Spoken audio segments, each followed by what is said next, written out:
I actually stumbled onto a big lie, and it's the tallow lie.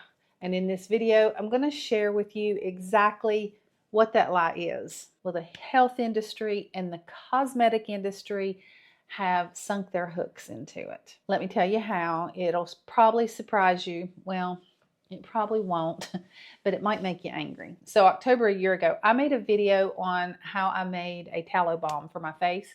And then in November, I shared how I render tallow, like a wet versus dry method. And I was pretty new to YouTube, and I really just thought maybe a few people would watch it. Well, I had no idea that those videos were going to go like viral for me. I live in a rural area. I live in the country where there are a lot of farmers and there are some butchers, and those butchers mostly take care of the farmers and deer hunters. I was rendering tallow, making bone broth, all the things. Then all of a sudden the Homestead stuff started becoming really popular, really popular. Well, those butchers aren't giving that stuff away anymore. And I don't blame them. It's a resource that people have been using since the beginning of time. A lot of small farms started selling their tallow. That's a great thing. I want to say this loud and clear. These are not the people lying to you. These are just people out here doing hard work. They understand the value of tallow. These are not part of the lie. Now, how I noticed that something was off was in the comment section. People were wanting to know how they could find their own suet. That's the fat from the cow that we make the tallow with. But what I didn't expect is so many people wanted to make their own skincare and they didn't want to render their own tallow. I advised people to look in their local area, farmers markets, all those things. But people wanted to just be able to order it online and do it themselves. So I started looking. And then I started noticing something. I had a really hard time finding even just a tallow for sale that I felt comfortable recommending. You guys found tallow and you started making your own, and in the comments section, you were starting to have issues with making your tallow balm. I kept getting comments from people that had followed my tutorial, and they ordered tallow. They spent their hard-earned money and all their time, and they made their tallow balm and they were excited, and then they're commenting, why is my tallow balm soft? Or how long does it take for it to set up? Why does my tallow balm not look like yours? And after a lot of research and asking a lot of questions, I started learning that the tallow that they purchased was soft when they got it. Now, tallow is not supposed to be soft. It is supposed to be hard. Now, true tallow comes from the fat around the kidneys, and it is called suet, and it is very, very hard. Now, this is the key to the big lie. When a cow is grass-fed, grass-finished, it's a leaner cow and there is not a lot of fat, especially suet. So therefore, it'll be more expensive and less of it. So here's where the deception starts. Some companies are cutting corners. Maybe it's just to meet the huge demand because it's so popular, or maybe it's so they have a bigger profit margin. Only they know.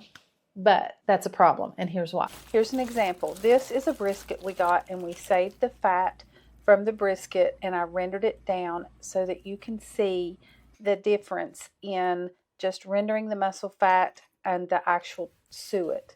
So here you can see it's really soft, and you can see the grainy texture, and it's really kind of greasy. Now, it's fine for cooking, but it's not good for skincare. And here, this is suet. And as you can see, it's much cleaner and firmer. It looks great. And that's what true tallow should look like. All right, let's take a look at a few examples online. These are on Amazon. Most of them are running between $19 and $24 for a 14-ounce jar, and that is pretty pricey. And they call it quality tallow. It's soft, it's grainy. It's not coming from pure suet. Now, this brand actually looks pretty good. They even have an organic one, but it's still around 20 bucks a jar. I'll list a few that look okay to purchase down in the description, but just to be clear, I haven't personally tried any of them. they'll use the fat from the other parts of the body. So like when you get a steak or a pot roast and before you cook it, that fat is soft. You can pinch it and it's really soft. Suet is not like that. It's almost waxy. So the muscle fat is different than the suet. So they'll use muscle fat mixed in with the suet. So in short, suet is fat, but all fat is not suet. And that's really not as big a deal if you're just using it for cooking. It does matter, but it's not as big a deal. So why that matters with skincare is actual suet renders down much cleaner and its nutrient content is much higher. And when it comes to the skin, it's much nicer on the skin. It's not as greasy. It's just a better product for the skin. So when people were ordering their tallow online, they don't know this. To be quite honest, I didn't know any difference either because I know what I was doing and that's all I knew. So people are ordering online. They're thinking they're getting the hard suet that they watched me use in the video, and what they're getting is a combination of the suet and the muscle meat fat. So then I concluded that that's what the problem was, because that will be a softer product and an inferior product for skincare. I would try to interact with everybody individually and problem solve for them. But here I am a year later, and my heart still sinks when I get that comment, why is my tallow not setting up? Now, there is one video where part of that is my fault. I made the customized tallow balm video. That small batch works great, but if you take that batch and try to multiply it, the oil fat ratio is off and it stays a little soft.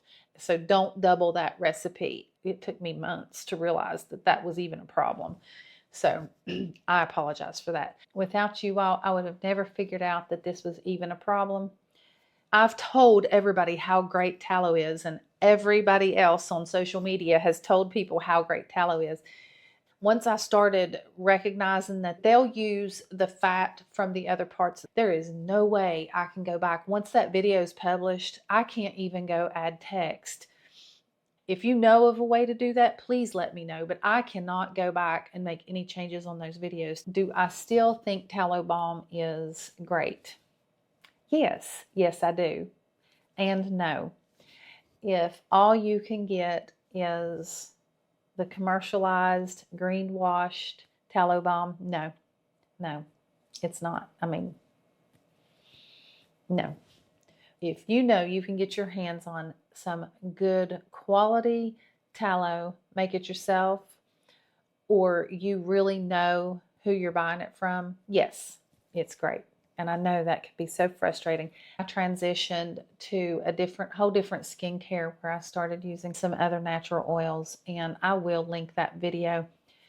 But tallow balm was kind of my gateway balm to all natural skincare, and it was great for me during that time. I used it for about 2 years.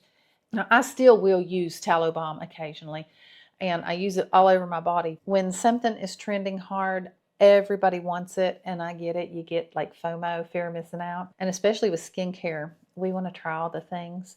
So what I would recommend is, if you go watch that skincare video, do the cleanse like I talk about, do the glycerin and rose water spray, and where I talk about using the oils after the glycerin and rose water, use your tallow balm. You can still completely incorporate the tallow balm into that routine. See how that works for you. We're all different. What might work for one person may not work for the other. But yes, I think tallow balm is still a lovely product if you're getting a good product. There are plenty of beautiful natural options out there, and that's what I do around here. So if that sounds like something you're interested in, check out the skincare video right here. And if you're interested in more of the tallow information, then you can check out this playlist right here. It has everything you'd need. And I thank you all so much for hanging out with me. My name's Loana, and this is a little bit of Homestead.